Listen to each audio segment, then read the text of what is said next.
Assemblée générale virtuelle non élective de la World Taekwondo. Le 6 octobre 2020 à Séoul, Corée, le président du taekwondo mondial Chung Yong-Chu, s'exprimant lors de la toute première assemblée générale virtuelle de la World Taekwondo mondiale, a exprimé aujourd'hui son optimisme pour le sport en 2021, alors qu'il s'est exprimé sur les conditions de taekwondo sécurisées et simplifiées qui auront lieu l'année prochaine. En plus d'attendre avec impatience les Jeux olympiques de Tokyo 2020 et les débuts du para-taekwondo aux Jeux paralympiques, le président Chu a déclaré que la famille du taekwondo mondial peut s'attendre à l'un des meilleurs championnats du monde de taekwondo et de para-taekwondo à Wuxi en Chine en 2021. L'Assemblée générale a également examiné et publié les protocoles pour un retour en toute sécurité aux compétitions et à l'entraînement pendant la Covid-19 qui seront essentiels pour garantir que les événements liés au taekwondo puissent se tenir tout en protégeant le bien-être de ses participants. L'avenir du taekwondo mondial est également renforcé par les réformes de gouvernance qui ont été entreprises.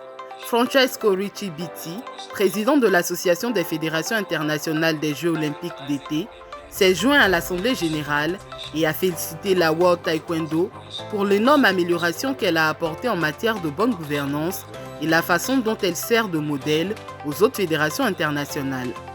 Après la dernière révision, la World Taekwondo est passée au deuxième grade le plus élevé, le grade A2. Jusqu'à présent, 1000 entraîneurs ont participé à des cours en ligne. Des événements de Pumse en ligne sont également organisés dans de nombreux pays et en novembre 2020, la World Taekwondo organisera les premiers championnats mondiaux de Pumse en ligne pour encourager les fédérations, les familles et les athlètes à rester actifs. La World Taekwondo a également mené un sondage auprès de ses fédérations nationales membres afin de mieux comprendre leurs besoins et la manière dont elles peuvent être mieux soutenues. 88% des fédérations y ont répondu et les résultats seront également utilisés pour contribuer au développement d'un classement des fédérations basé sur la gouvernance très probablement en 2022.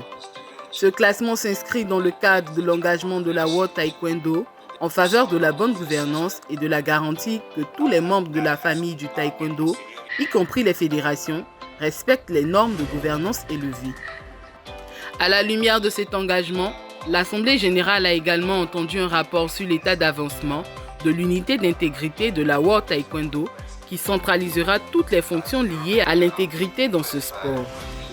Le président de la World Taekwondo, Dr Chung Yong-Chu, a affirmé en ce terme: cette année a été difficile pour le taekwondo mondial, comme pour tous les sports.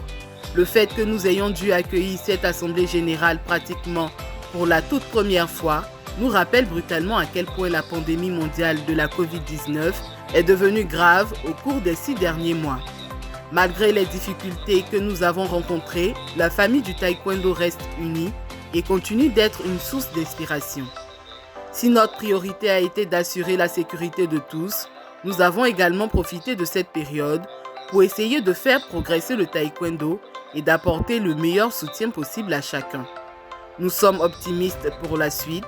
Nous sommes déjà une fédération internationale avec une bonne gouvernance, mais avec nos décisions collectives actuelles et futures, je crois fermement que nous pouvons viser le ciel et être encore meilleurs.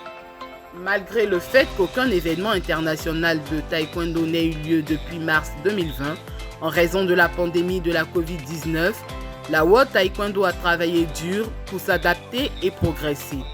Le président Chu a indiqué que la Fédération mondiale a organisé 3 réunions du Conseil, plus de 80 appels de comité et une vingtaine de sessions de formation pour les entraîneurs, les arbitres, les éducateurs et les délégués techniques, le tout virtuellement. Au cours de cette assemblée générale, un hommage a été rendu au général Ahmed Fouli, malheureusement décédé le 27 septembre dernier. Le général Fouli sera intronisé au World Taekwondo Hall of Fame, temple de la renommée de la World Taekwondo. Au total, 133 fédérations nationales et 29 membres du conseil exécutif de la World Taekwondo ont assisté à l'assemblée générale virtuelle, avec plus de 300 participants au total, ce qui en fait la plus grande assemblée non élective jamais organisée.